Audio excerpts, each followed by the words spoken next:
కేంద్ర బడ్జెట్పై మంత్రి మల్లు రవి మాట్లాడుతున్నారు. ఢిల్లీ నుంచి ప్రత్యక్ష ప్రసారం ద్వారా చూద్దాం. అంతేకాకుండా తెలంగాణ రాష్ట్రం ఏర్పడ్డప్పుడు ఇచ్చినటువంటి హామీల గురించి ఒక్కదాని గురించి కూడా మాట్లాడలేదు. బడ్జెట్ అలాట్మెంట్ చేయలేదు. హైదరాబాద్ చుట్టూ పెద్ద ఎత్తున ఇండస్ట్రీ తీసుకొని వచ్చి 50,000 కంటే ఎక్కువ ఉద్యోగాలు కల్పిస్తామని అప్పుడు ఇచ్చినటువంటి హామీల గురించి మాట్లాడలేదు.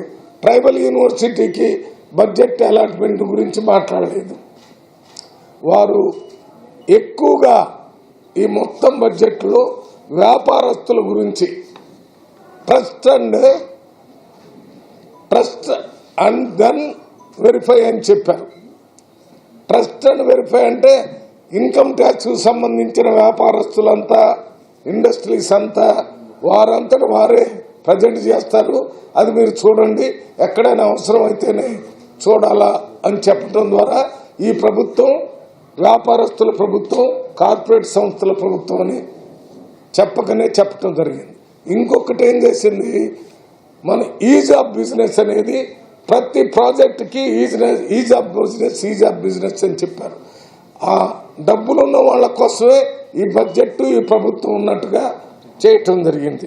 ఇది కాకుండా భారతదేశంలో అత్యంత ఇంపార్టెన్స్ ఉన్నటువంటిది అన్ఎంప్లాయ్మెంట్ గురించి వారు బ్యాంకుల్లో ఎంఎస్ఎంఈలు లేకపోతే ఇతర లోన్స్ ద్వారా ఉద్యోగాలు వస్తాయని చెప్పారు.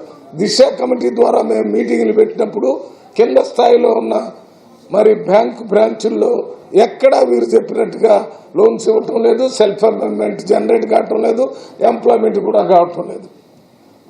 అదే కాకుండా ఇవాళ భారతదేశంలో నిత్యావసర వస్తువుల గురించి 2014లో పెద్ద మాటలు మాట్లాడినటువంటి మోడీ ఇప్పటి వరకు దాని గురించి మాట్లాడారు. ఇప్పుడు బడ్జెట్లో కూడా నిత్యావసర వస్తువుల ధరల్ని తగ్గిస్తామని కానీ తగ్గించడానికి కావాల్సిన బడ్జెట్ అలొకేషన్స్ కానీ ఎక్కడ చూపించలేదు. అందువల్ల అదే కాకుండా రైతులకు సంబంధించి పేదవాళ్ల గురించి అసలే పట్టించుకోలేదు. మధ్యతరగతి గురించి కూడా 2014 నుంచి ఇప్పటి వరకు పట్టించుకోకుండా ఇప్పుడు ఢిల్లీ బీహార్ ఎలక్షన్లను దృష్టిలో పెట్టుకుని మధ్యతరగతికి సంబంధించి కొన్ని కన్సెషన్స్ ఇచ్చారు. అదే పేదవాళ్ల గురించి అస్సలు పట్టించుకోలేదు. పేదవాళ్లకి తెలంగాణ రాష్ట్రంలో భూమి లేనటువంటి నిరుపేదలకి సంవత్సరానికి 12,000 రూపాయలు ఇచ్చి వాళ్ళ ఆర్థిక పరిస్థితులను బాగు చేయాలని తెలంగాణ రాష్ట్రం ప్రయత్నం చేస్తుంది. రైతులకి ఎకరానికి 12,000 రూపాయలు వ్యవసాయం చేయడానికి ఇచ్చి తెలంగాణ రాష్ట్రం ఆదుకుంటుంది. మరి ఇక్కడ పేద ప్రజలకి కరెంటులో కూడా కన్సెషన్ ఇస్తుంది. అక్కడ పేద ప్రజలకి ఆరోగ్యానికి 10 లక్షల రూపాయల వరకు ఉచితంగా మరి వైద్య సాయం చేస్తారని తెలంగాణ ప్రభుత్వం చేస్తుంది. కేంద్ర ప్రభుత్వం ఈ పేద ప్రజల యొక్క సంక్షేమం గురించి, అభివృద్ధి గురించి ఏమీ మాట్లాడలేదు. 100 రోజుల పని దాని బడ్జెట్ పెంచడం, దానికి సంబంధించి 100 రోజుల నుంచి 200 పెంచాలని అడిగితే దాని గురించి కూడా మాట్లాడలేదు. ఈ రెండింటి బట్టి ఈ ప్రభుత్వం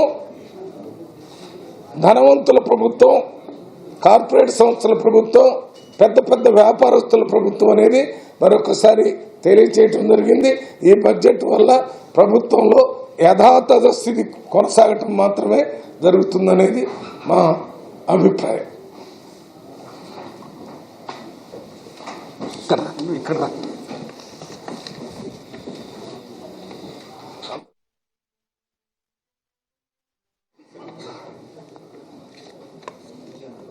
మా కన్వీనర్ మల్లురావు గారు చెప్పినట్టు ఏపీ రీఆర్గనైజేషన్ బిల్ తర్వాత ఎలాంటి ఆ బిల్లు ప్రకారంగా మనం చేసిన బిల్లు ప్రకారంగా తెలంగాణకి ఎలాంటి సహాయం అందించలేదు.